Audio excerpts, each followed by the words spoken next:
सोन्या चांदीचे दर सलग तिसऱ्या दिवशी गडगडले. सोन्या चांदीचे दर घसरण्याचं काय आहे कारण?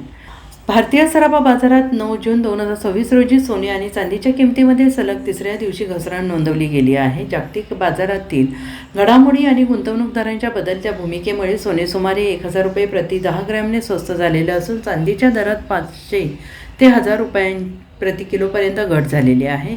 ब्लॅक मंडेनंतर जागतिक बाजारात मोठी उलथापालथ झाल्यानंतर मल्टी कमोडिटी एक्सचेंज आणि देशांतर्गत किरकोळ बाजारात सोने आणि चांदीच्या दरांवर दबाव कायम आहे. त्यामुळे सोने आणि चांदीच्या किमतींमध्ये सातत्यानं घसरण होत असल्याचं दिसून येत आहे. सोन्याप्रमाणे चांदीच्या किमतीतही आज घसरण झाली आहे. सध्या चांदीचा दर प्रति किलो 2,59,900 ते 2,60,000 दरम्यान आहे.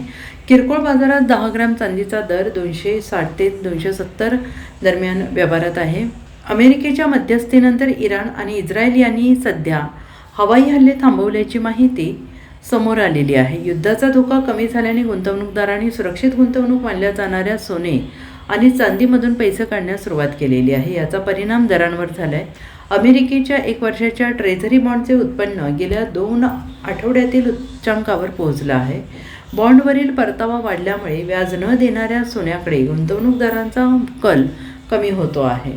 जागतिक स्तरावर अमेरिकन डॉलर मजबूत झाल्याने सोने आणि चांदीच्या किमतींवर दबाव आलेला आहे. त्यामुळे कमोडिटी बाजारात स्पॉट गोल्डचे दर घसरलेले असून ते 2 महिन्यांच्या नीचांकी पातळीच्या जवळ पोहोचल्याचे सांगितलं जात आहे. सोन्या चांदीच्या किमतीतील या घसरणीमुळे ग्राहकांना काहीसा दिलासा मिळाला असला तरी पुढील काही दिवस जागतिक आर्थिक आणि भूराजकीय परिस्थितीनुसार दरांमध्ये आणखीन चढउतार होण्याची शक्यता तज्ज्ञांकडून व्यक्त केली जाते आहे. Bureau report, SBN Marathi, Mumbai.